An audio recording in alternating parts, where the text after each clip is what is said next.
In the name of Allah, the Beneficent, the Merciful. Dear audience, this is our third class about literary theory.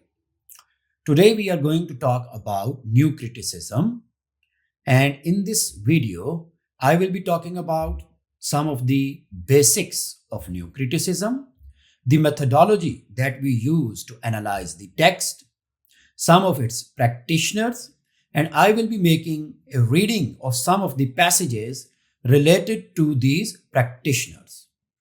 Well, dear students, we know that we have read that theory before theory, that it had two parts, that some of the people, they were concentrating on words on the page, and some of the people, they wanted that extrinsic analysis should also be carried out.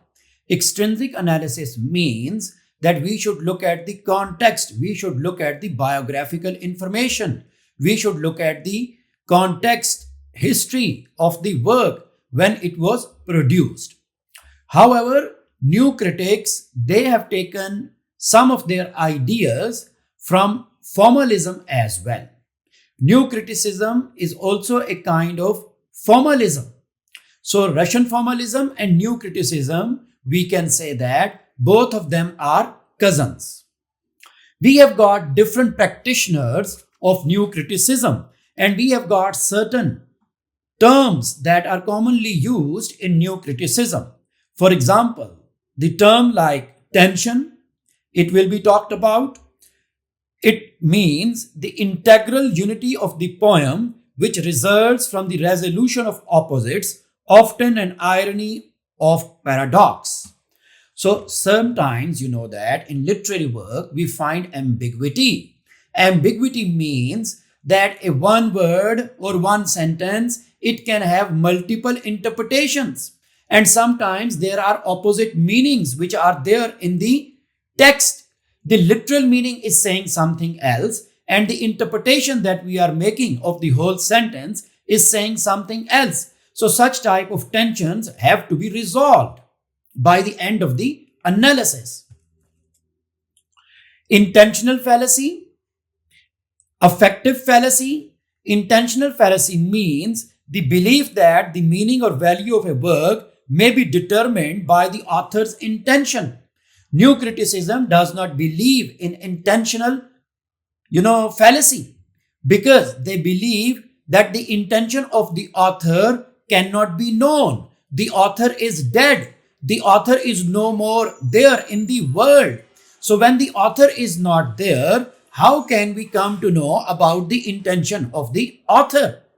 Now we cannot go to the grave of the author, or we can take the interview of the author, or we can ask certain questions from the author to know that what was his or her intention when he or she was producing this text. Therefore, we will have to be very careful. And new criticism does not believe in the intention of the author. That is why it is called intentional fallacy. The other concept or term that we usually come across in new criticism is affective fallacy. So affective is a word that deals with, emotions and feelings. So of course, once we are reading the text, as readers, we are affected by the kind of emotions and feelings which are created in us because of the text. So what new critics believe in is that the feelings and emotions of the readers should not be involved in the text, in the analysis that we are carrying out of the text. So this is the other term, that is affective fallacy. It means that we are supposed to be objective. We will have to be objective. Our attitude towards the analysis of the text should be a scientific method, that we should follow the scientific method. We should be detached from the text. When we are analyzing the text, our feelings and emotions should not be involved. Some of the practitioners of new criticism are I.A. Richards, William Empson, John Crow Ransom, Robert Penn Warren, Clent Brooks, Alan Tate, and others. Let's start with T.S. Eliot and new criticism. T.S. Eliot, in his essay, argues that writers must have the historical sense, which can be seen as a sense of tradition. Tradition to Eliot is the presence of the past. It is not the knowledge of specific events in history, but rather an encompassing feeling of past literature which inspires the writer to write originally and with the spirit of the past in mind. So it does not mean that we are writing about the past or we are copying the ideas of the past authors, then something that we are producing, how can it be new? So in this way, nothing new will be produced. But the author who is producing the text should have a lot of knowledge about the past authors, what kind of themes they wrote about, what kind of feelings and emotions they were talking about, how they were producing their text, how they were producing their poetry, novels or dramas. So when you have spirit of the past, when you know the great authors of the past, that what was their style, how they were producing the text, and you are having the same spirit in you and producing the text, then you are a knowledgeable author. A poet should be aware that they should be judged by the standards of the past and compared to works that are thought to be good. In writing a new work, a poet must not conform to past writing because to conform would merely be for the new work, not really to conform at all. So, blindly, these authors are not supposed to follow them. But when they are producing the text, they should have the spirit of the past, sense of the past. Aside from tradition, the other issue Eliot raises in tradition and the individual talent is the likening of writing to science and the detachment from emotion that a writer must have while writing in order to achieve this scientific state. So, in my preliminary introductory lines, I have already said that new criticism or new critics, they believe in objectivity. They believe that the author, the critic who is analyzing the text should remain detached from the text. Affective feelings and emotions should not be involved. Okay. So look at this, now the slide. New criticism, it started in 1940s and it continued, okay, till 1960s. It appeared as a reaction towards biographical and traditional historical criticism, which was focused on extra text materials such as the biography of the author. So new critics, they do not believe in biography of the author.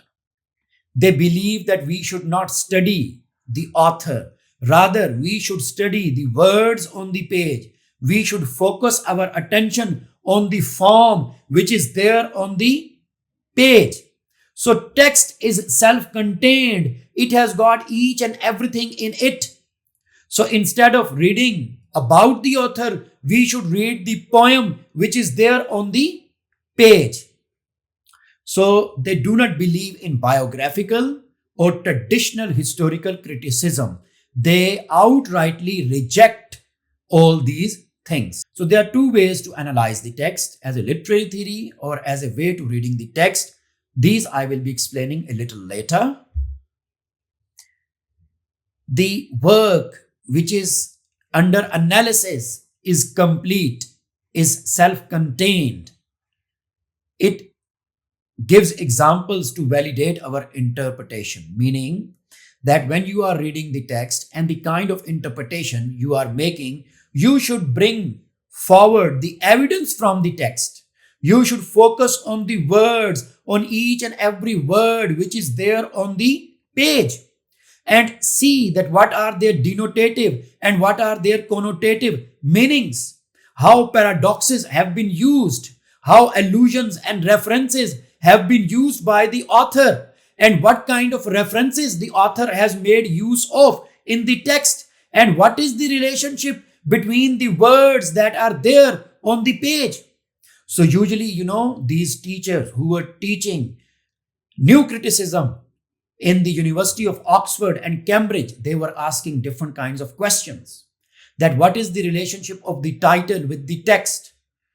What kind of words are used in the text? How you can find out the similes and metaphors and other literary devices which are there, in the text. So then see that how multiple meanings are produced. What are the denotative and connotative meanings of those words? How similes and metaphors have been used, and how our cognition is involved, how the author made use of his or her cognitive abilities when he or she was writing this text. So you should also go for close reading of the text. Read each and every word on the page and see the relationship of these words, with other sentences, with the allusions which are there, with the references which are there, with the similes and metaphors which are there. So it's a source to analyze and get true meaning. About intentional fallacy and affective fallacy, I have already talked about that intention of the author is not in front of us. Nobody has taken the interview of Shakespeare or the author of Canterbury Tales or Spencer. So how can we come to know about their intention when they were writing Hamlet, Othello, or different poems that they have produced? Affective fallacy. New criticism rejects affective fallacy as well. New critics, they believe that the critic should detach himself or herself from the feelings and emotions, which the text is going to affect. So our feelings and emotions should not play any kind of role. Rather, we should remain objective, and objectively we should analyze the text. We should detach ourselves from the text. And in this way, we can say that this analysis will be carried out on scientific footing. Close reading. The only way we can know of a given author's intention or a given reader's interpretation, which actually represent the true meaning, is by carefully examining that how the words they have been written on the page, how they have been manipulated by the author, how they have been exploited by the author, how ambiguity is created, how tension is created. So the job of the critic is to resolve all those ambiguities, is to resolve all those tensions by the end of the analysis and give one view of the text, one and only scientific, one truthful view of the text. For new critics, the complexity of a text is created by the multiple and often conflicting meaning in it. I will be talking about later on in some of my videos ambiguity in literary text, or how ambiguity is created with the help of words. So it has got relationship with semantics, pragmatics, and literary theory. And of course, polysemy or homophones or homographs, usually they are manipulated to create ambiguity in the text. So a complete video I will be making on ambiguity in text. The meanings are a product of primarily four kinds of linguistic devices: paradoxes, ambiguity, irony, and tension. It occurs when a word, image, or event generates two or more different meanings. So that is ambiguity.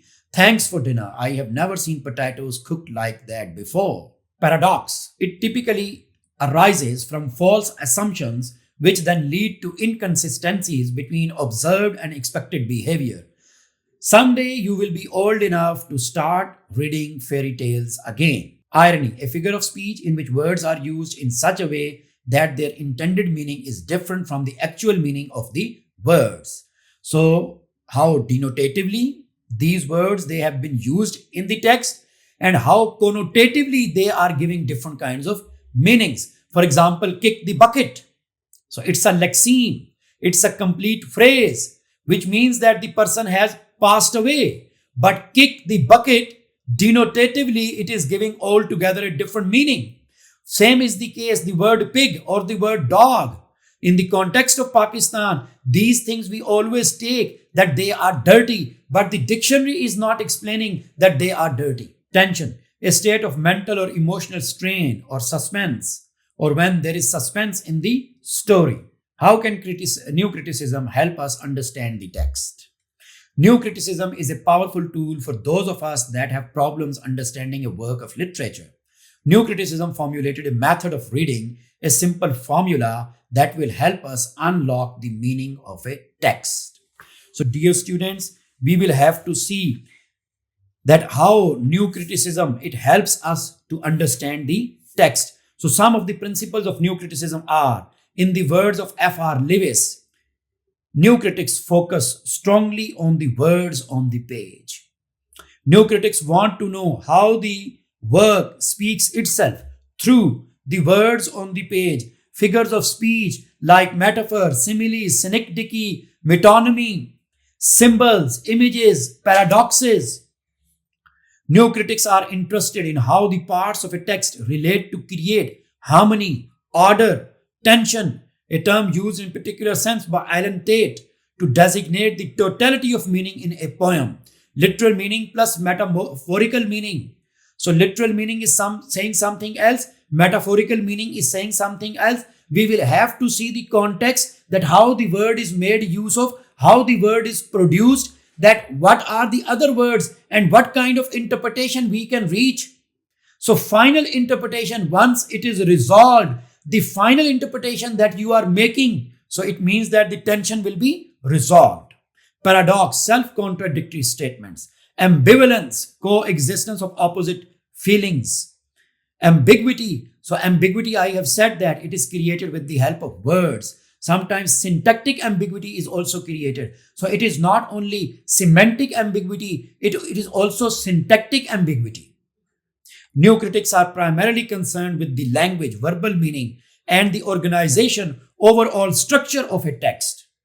New critics solely focused on poetry and not fiction. Although there have been attempts to apply new criticism to fiction-based works, poetry is their main concern, their main focus. New criticism deals with how a work can be read objectively and accurately by examining the structure and form. Therefore, new critics conclude that there is one single or correct interpretation of a text, scientific method. So once the tension is resolved, you have clearly understood all the meanings of the text. So you will be giving only one interpretation of the text. And this is the weakness of this new criticism. We should also remember that what are the weaknesses of new criticism. So new criticism does not believe in intentional fallacy, does not believe in affective fallacy, does not believe that we should bring in the biography of the author, does not believe that we should talk about the context when the text was produced, the time when the text was produced. All these things which are extrinsic to the text, we will have to reject them. We will have to take them off the work. And then we are supposed to analyze the text. So this is the weakness as well. New criticism is not concerned with external circumstances like the biography of the author, historical context, social conditions at the time of production of the text, effects on the reader, and they have a minimal interest in the content of the text, message, or ideas. So they are focusing on the words of the page, that what kind of words are there, what kind of meanings they are producing, and then how we can find objectively and accurately only one interpretation of the text.